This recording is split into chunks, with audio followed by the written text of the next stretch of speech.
The whole theme of today is to free our minds. Free our minds from the program that runs and turns infinite consciousness, and that's what we are, having an experience, into a four-legged animal from which we get wool, that lost its ability to decide perception of reality for themselves and needs to have it decided for them. Without that, the few couldn't control the many. With it, it's a piece of cake. When we do open our minds, go beyond that even, then we start to see reality in a different way. This is a wonderful quote. You were born an original, don't die a copy. So many people do that. They go through their lives thinking that the norm in society is the only possible perception of reality. And because the majority appear to believe it, therefore by definition it must be true. Truth does not change because it is or is not believed in by the majority of the people. As Gandhi said, even if you are in a minority of one, the truth is still the truth. And invariably, as we look through history, it turns out that way.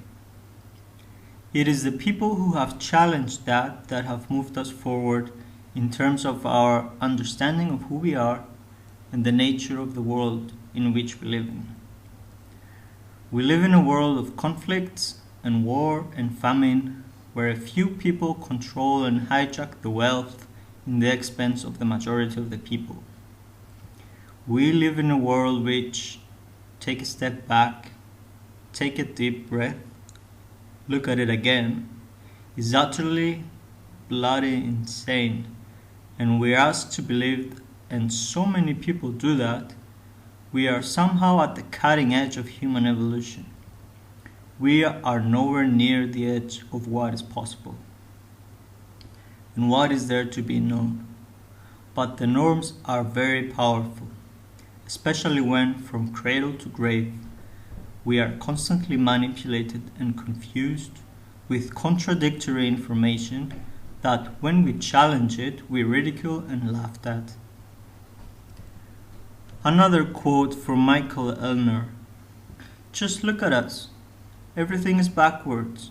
Everything is upside down.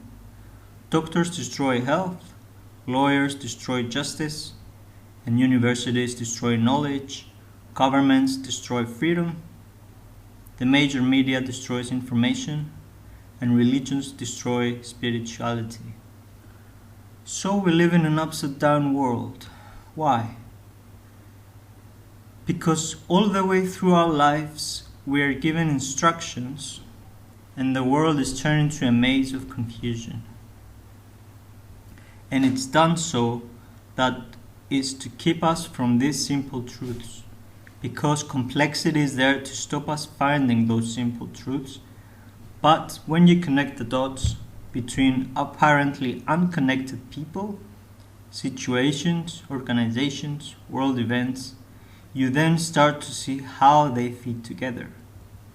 Suddenly, this bewildering, confusing world starts to take on a much clearer dimension.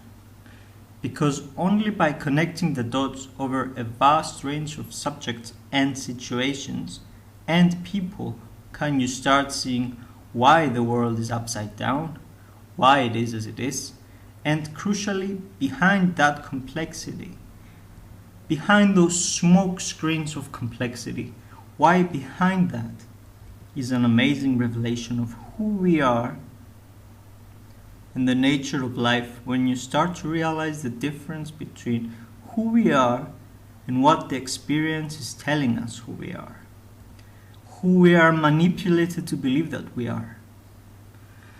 The key to this global conspiracy is to put humanity in a false identity, a false belief in who we are. It has to get us to see ourselves in terms of little me, powerless. What can I do? I'm Joe Public. I'm the reflection in the mirror. I have no power.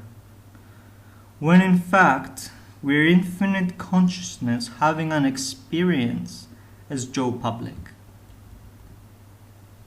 But what the manipulation has to do to put us in the box of mass control is to persuade us that we are the experience. And when we accept that, we are put into an energetic actual state.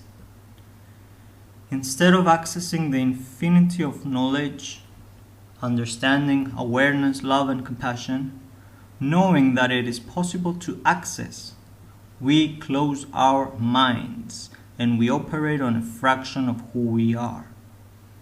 And only by putting us in this state of mind can the few control the many as they do. Take a deep breath, take a step back, and look at it again.